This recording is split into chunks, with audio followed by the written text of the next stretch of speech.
thousands of veterans miss out on benefits they're actually eligible for, especially when it comes to knee claims. And many don't even realize they are leaving thousands of dollars on the table.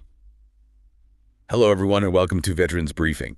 Today's deep dive is taking a close look at, well, a pretty frustrating reality for so many who have served. Yeah, it really is. We are looking at a stack of VA claim strategies, medical guidelines on chronic pain syndrome, and some veteran advocacy notes to basically understand why knee ratings are notoriously underrated. We're going to explore how to correctly file to maximize those primary ratings, and then, and I think this is the crucial part, pivot to the secondary conditions that can truly change a veteran's financial future. Right, which is where the real impact happens. Exactly. So by the end of this discussion, you will know exactly what specific language to use and what medical screenings to request to get the compensation you actually deserve. So let's just unpack this. Knees, they take an absolute beating in the military. Oh, absolutely. Just a massive beating. Right. Whether it's from ruck marches, jumping out of planes, or just the daily wear and tear on a flight line. Yet, these claims are so incredibly tricky. Why is it that if a veteran doesn't know the exact bureaucratic process, they are almost guaranteed to get paid less than they deserve? It really comes down to the fundamental gap between how you experience your physical pain and how the bureaucracy is legislated to evaluate it. Because when you look at a standard basic knee injury claim without any specific, strategic conditions, it is almost always underrated. Really? Like just across the board? Pretty much, yeah. Typically, a veteran is going to get stuck at a 10%, maybe a 20% rating for that knee. The upside is incredibly limited if you only focus on the fact that your knee simply hurts. I mean, you are walking into a highly complex, legally driven system, Right, expecting it to automatically extrapolate and understand the full scope of your daily struggle. And unfortunately, that is just not how this machinery operates. It sounds like filing a basic knee claim without preparation is kind of like going to a corporate job interview without a resume. That is a perfect way to look at it. You're showing up, they know you're there for the job, but you aren't handing them the explicit metrics they need to actually give you the highest salary offer. You're basically hoping they guess how qualified you are based on a handshake. That is a highly accurate analogy. I mean, veterans are showing up to their compensation and pension exams, their C&P exams, without the resume. They aren't explicitly reporting the specific criteria the VA requires its examiners to use when evaluating and stacking knee ratings. And they need those specifics. Exactly. The system doesn't reward generalized pain. It rewards specific, documented functional loss. So if we break this down, there are crucial clauses veterans consistently fail to bring up. And the very first one is the painful motion clause. Right. I was reading through the notes on that, and it seems like veterans often miss the nuance here. I think they just assume they need to say, hey, my knee hurts when I walk. But the strategy documents emphasize that you have to be, well, much more granular than that. You absolutely do. It's not enough to just say, my knee hurts. You need to articulate exactly when, how, and in what specific directions it hurts. Like, do you have pain when you are moving up the stairs? And actually, more importantly, do you have pain when you are going down the stairs? Wait, why is going down the stairs specifically such a big deal for the examiners? I saw that in the notes, too. It comes down to joint mechanics. Going downstairs requires eccentric loading. So your knee is bearing your entire body weight while simultaneously bending and braking against gravity. Oh, wow. Yeah, that makes sense. Right. It puts a tremendous amount of stress on the patella and the surrounding ligaments. So that is a massive trigger for service-connected knee pain. And, you also need to explain where the pain lives. Like front or back. Or lateral pain on the outside of the knee, or medial pain on the inside. You have to bring this up, and you have to do it in two distinct places. In the written personal statement you file, and out loud at your C&P exam. Because you can't just hand in your personal statement and assume the examiner is going to sit there and read your entire file before you walk in the room. You have to be your own best advocate and literally vocalize it. Spot on. You have to advocate for yourself in that room. You have to paint the picture of your functional loss so clearly that the examiner has no choice but to check the corresponding boxes on their evaluation form. Okay, let's move to the next piece of the resume. Because I was reviewing the notes on joint instability, and it really struck me how easily veterans misunderstand that term. Oh, it's a huge issue. Right. The word unstable sounds so extreme. I imagine a lot of people think instability means your knee is literally buckling and you are collapsing onto the sidewalk. Yes, and that is one of the biggest traps in the entire primary claim process. I see veterans all the time who let medical terms like instability just, wash right over them. Because they think it doesn't apply to them. Exactly. They hear the examiner ask about instability and they think to themselves, well, my knee isn't completely slipping out of place. I don't have dramatic Gumby knees. So they just instinctively say no. They think the clinical question doesn't fit their everyday life. Right. But everyday life isn't usually that dramatic. Instability doesn't have to mean falling down a flight of stairs. Not at all. I mean, think about what actually happens in your day-to-day life. Have you ever been walking around the grocery store or maybe playing in the yard with your kids and suddenly your knee just felt a little loose? Yeah, just that slight hesitation. Exactly. Maybe it felt a little weak or it gave way just a fraction of an inch and you decided you needed to go sit on the couch for a bit because you simply didn't trust the joint to hold your weight. That feeling of not trusting the joint, that really seems to be the key. That is the exact clinical definition of instability for these purposes. And if you have experienced that, it absolutely counts. You need to inform the VA explicitly. You don't have to be experiencing a flare-up right there in the exam room, but you need to truthfully state, I experience occasional instability and weakness in this knee. Just having the vocabulary makes such a difference. It does. Informing them of that fact can potentially double your primary knee rating right there, just for understanding the terminology. That is a perfect example of how knowing the language bridges the gap between your physical reality and their bureaucratic paperwork. Yeah. And there's a third major component to stack on top of the painful motion and the instability, right? The meniscus? Yes, meniscus damage is the third pillar here.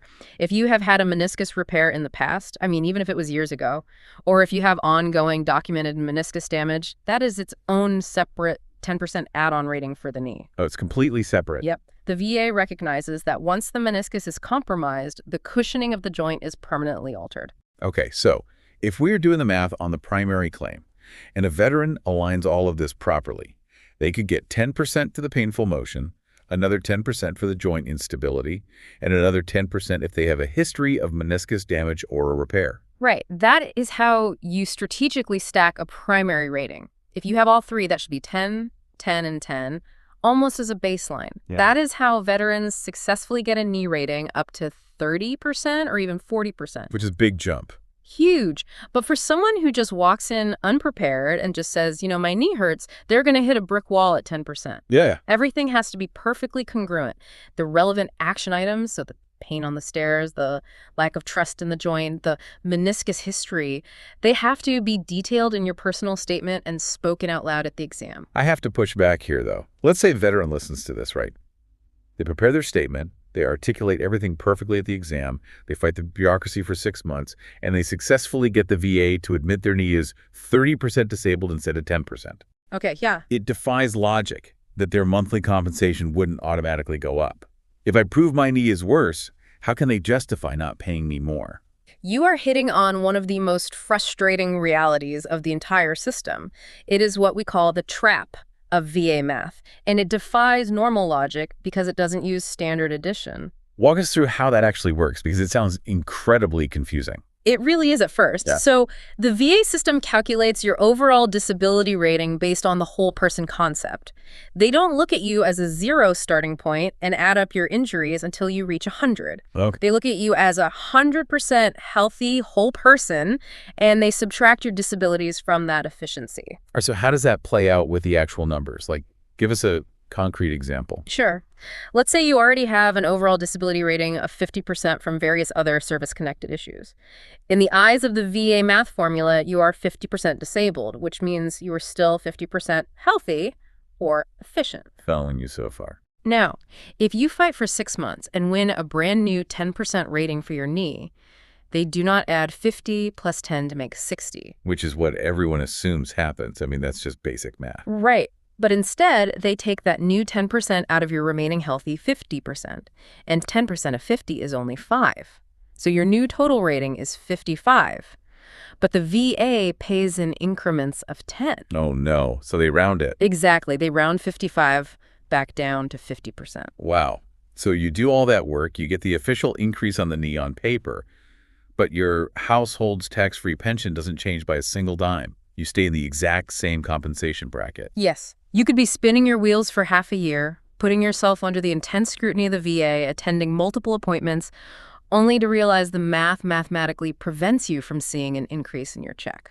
That's rough. You have to understand your current overall rating, look at a VA math calculator and figure out if a 10 or 20% bump on one joint will actually move the needle for your family before you dedicate your life to fighting that specific battle. That is such a critical reality check. It is about strategic energy management, working smarter, and not just fighting every single battle blindly.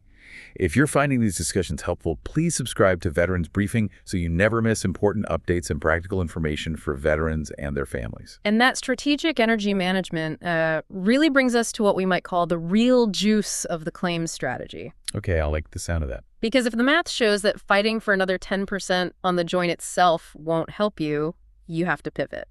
The truly lucrative path where massive yardage is actually gained is found in secondary conditions.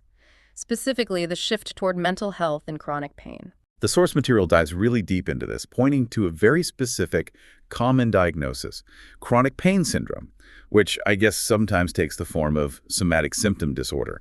What exactly are these and why are they so pivotal? Well, chronic pain syndrome and somatic symptom disorder are relatively straightforward concepts medically. They are the clinical acknowledgement that living in chronic, unrelenting physical pain causes a direct psychological response. It changes your brain. Exactly. If your knee hurts every single day, it doesn't just affect your walking, it changes your mood, it depletes your patience, it affects your sleep, and it alters your relationships. Filing for this as a secondary mental health claim is incredibly strategic because an average mental health claim pays out around 70% on its own. Wait, 70% on its own? That is a massive leap compared to fighting for a 10% increase on a joint. What does a 70% rating actually look like financially for a veteran's household? We are talking about $1,500 to $1,700 or more per month, completely tax-free. And that amount is adjusted nominally every year to try to keep pace with inflation. Wow. I mean, that isn't just a minor bump, that is life-changing money. That provides true peace of mind and financial security for your loved ones, likely for the rest of your life. The sources use an analogy here that I think perfectly captures the disconnect. Yeah. It talks about how the VA system, and honestly modern medicine in general, sometimes treats veterans like a Mr. Potato Head. Yes. Like you're just a bunch of disconnected plastic body parts floating around. They pop off your knee, analyze it in a vacuum to see how far it bends, pop it back on, and send you home. But in reality, you are a whole complex organism. Yeah. The physical pain in your knee directly impacts the neurochemistry in your brain and your spiritual well-being, and it's entirely connected. That holistic view is absolutely essential. And ironically, acknowledging that interconnectedness is how the VA system is actually designed to work at its highest levels. Right, the mechanism is there. That is exactly why secondary claims exist in the first place, to legally acknowledge that an injury to one part of the body creates a ripple effect throughout the whole organism. But the biggest roadblock to securing these secondary claims is, well, it's rarely the VA itself. It's the veteran. Yes. It is the military conditioning. I want to frame this carefully because the source material mentions the, quote, mind control of basic training. But let's be empathetic here. That conditioning isn't just some evil brainwashing. No, not at all. It is a highly effective, necessary survival tool for combat. You are taught to be a machine, right? A Terminator made of nuts and bolts, because when you are downrange, you have to compartmentalize the pain to survive and complete the mission. You literally cannot afford to focus on how your knee feels.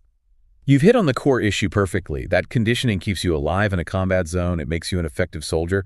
But when you transition back to civilian life and you enter a bureaucratic medical system, that exact same survival tool becomes a massive liability. Because the mindset is, yeah, I'm in chronic pain, but it doesn't affect me mentally one bit.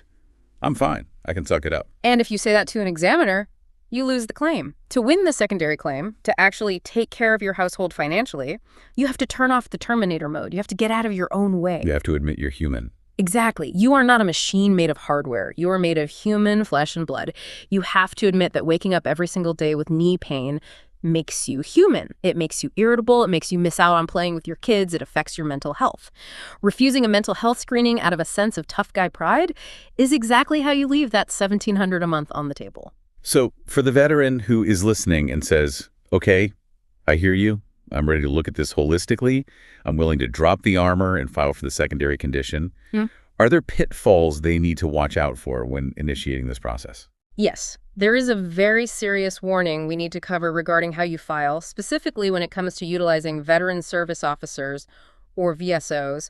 There are many wonderful, dedicated advocates out there, but you have to be extremely careful about blindly handing your claim off to a free VSO who just wants to throw spaghetti at the wall to see what sticks. Throwing spaghetti at the wall, meaning, like, they just file a huge list of random secondary conditions, hoping one gets approved by accident?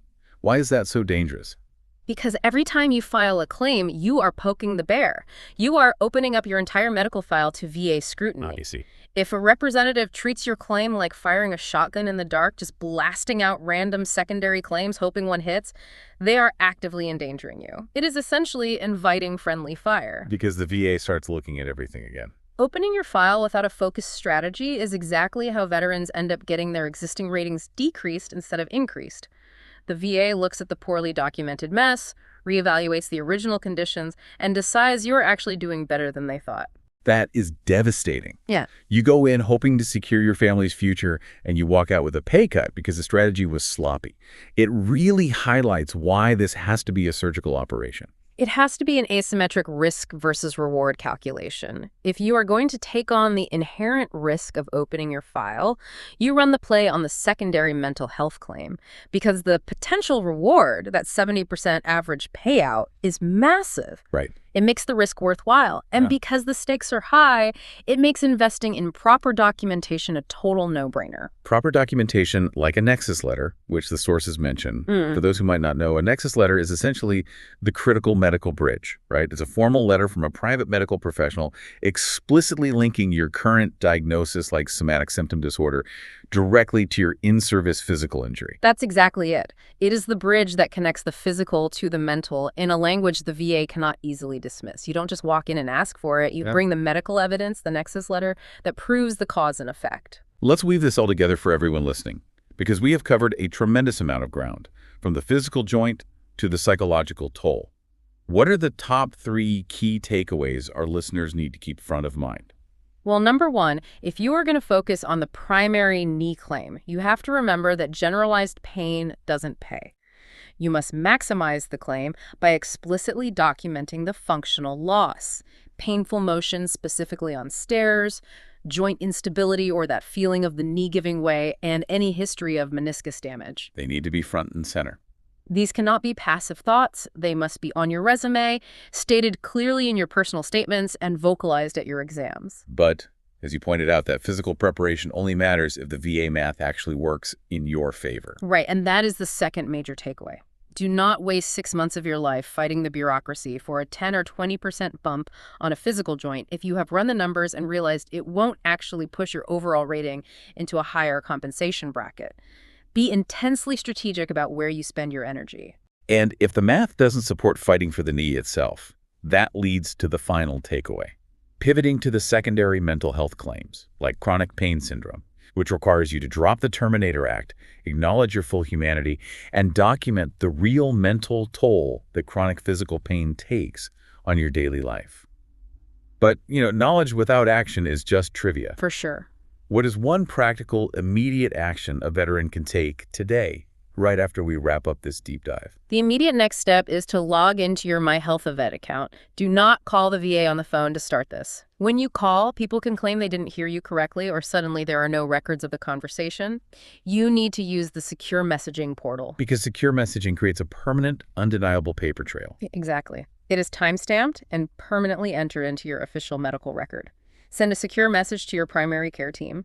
State clearly, I've been dealing with service-connected chronic knee pain for a long time, and I am formally requesting a mental health screening for chronic pain syndrome. Simple as that. Or you can phrase it, this long-term physical pain puts me at risk for certain mental ailments, and I would like a clinical screening. And by putting that in writing, you are essentially forcing their hand. You are forcing them to make a move.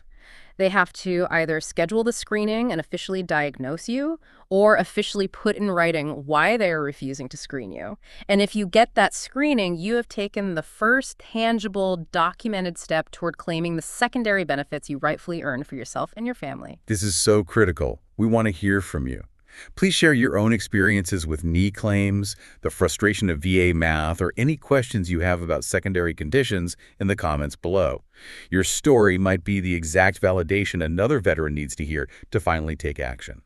And of course, encourage yourself to subscribe to the channel to keep empowering yourself and your household with these strategies. Absolutely. Taking care of your household today means acknowledging your full humanity, not just your physical hardware. You have to treat the whole organism. And consider how validating your mental health struggle through this process might not just increase your financial compensation, but could actually be the first step in unlocking better comprehensive care for your overall recovery too.